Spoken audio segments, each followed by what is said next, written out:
Today at Maui Off-Road Center, we got this 2016 Toyota 4Runner Trail Edition. It's got the KDSS system on here, so it's going to be a little more difficult in doing this lift. We're doing a combination product lift here. We got some Eibach Pro Series struts, adjustable for the front and shocks for the rear. We're going to use some Toytec springs. We got some Old Man Emu coil springs for the back 2-inch, so to kind of level it out real nicely. We're going to jump into this and see how it turns out. Alright, so first thing we're going to do is we're going to take off the skid plate. That way we can get to our diff drop and KDSS system here, which we'll have to disconnect for a while. Pull off our upper control arms. We got the new SPC arms going inside here. Take out our stock strut assembly and put in our new Eibach one.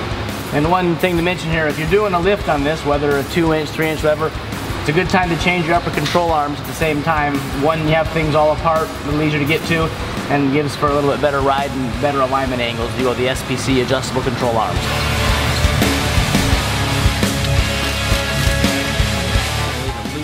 Taking off our upper ball joint now. A lot of times just loosen up a little bit, leave the nut threaded on, then you hit it right here, the hammer, it'll pop, and that just keeps it in place right over there.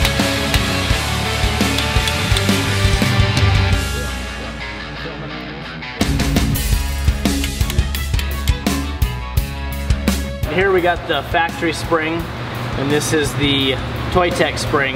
Basically it's a 2.5-inch lift spring. You can see the height difference right there. Not only does it give you a lift from the height difference, but the preload in the spring is greater, so it's going to hold the weight up better. One thing nice about these Eibach struts, they come with a polyurethane bushing, both top bushing and the inside bushing, comparatively to stock ones, which is just a rubber one. In some other companies, you utilize the original ones when you put them back together. So this is a nice upgrade they include with the kit. All right, now we got our assembled strut, Toytec spring, Eibach coilover, got a little small 1/2-inch Toytec spacer up here. And now we're gonna put this right back in. All right, now a little bit of tension down, put this right inside. All right, now the driver's side on these goes in real nice because on the KDSS system, the driver's side is where you have your hydraulic arm, which goes up and down. The passenger side has the solid piece over here, which doesn't give it all. So we loosen up things here, get a little more play, loosen over here. We may, depending on the length of this, we may have to just take it off from right over here to get this to go down far enough, because you can see the gap we have right over here. So we're gonna try a few things here, but it looks like maybe have to take this off. Yeah, with getting the sway bar back in with this system, we gotta do a little magic here. Take this off, align this back up over here, and then when it gets back in the ground again, we're gonna bring the attachment up here back into play, right up here. This will compress up and go right back inside. So now as we're prepping the SPC control arms here, they give you these packets of grease here.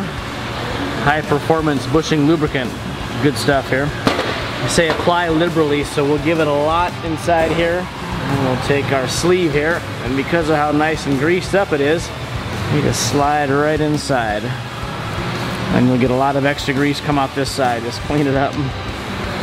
But this grease should make them not squeak at all. Alright, now we're gonna put the ball joint assembly into the control arm. These are the new ones now, have a greasable Zerk fitting on here, so you can actually grease this, which is a nice upgrade they have for it.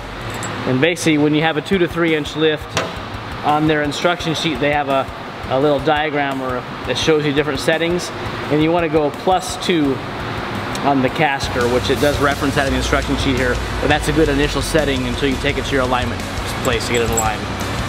So we got this set in the +2 position, basically, which is with the SPC logo facing outward here, and this is your adjustability here, but for initial setting you're going to bring it all to the outside here, and then you're going to snug it up right over here.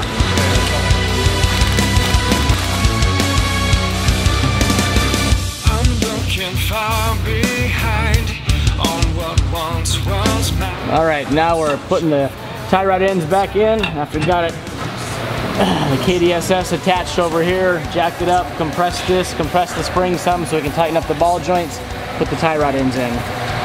All right, now we're gonna install the differential drop kit. Basically it drops down the diff here, better angles in the CV shafts and all. So one bolt over here on this side and one right over here.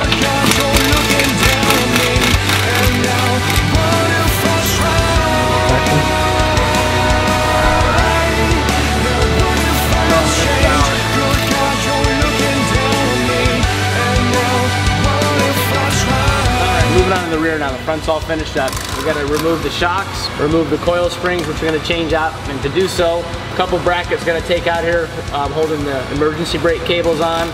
We usually take out the upper track bar bolts so it's easier to drop the differential down. Axle drop down farther. We're going to take out these 2 bolts on the solid mount side of the KDSS. The other side will just slide down.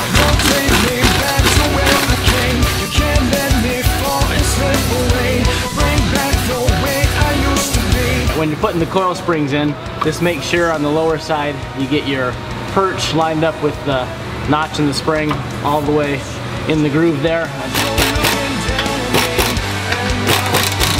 And the shocks on, always nice to have a little bit of grease on the bushings. One thing it does, it makes it install easier.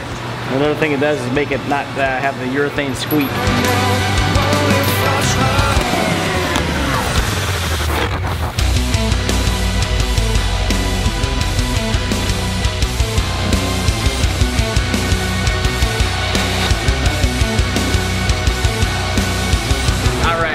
After about 5 to 6 hours of work with filming included in there, we got our 2016 4Runner project finished up. Came out awesome, looks great, rides great, really nice vehicle.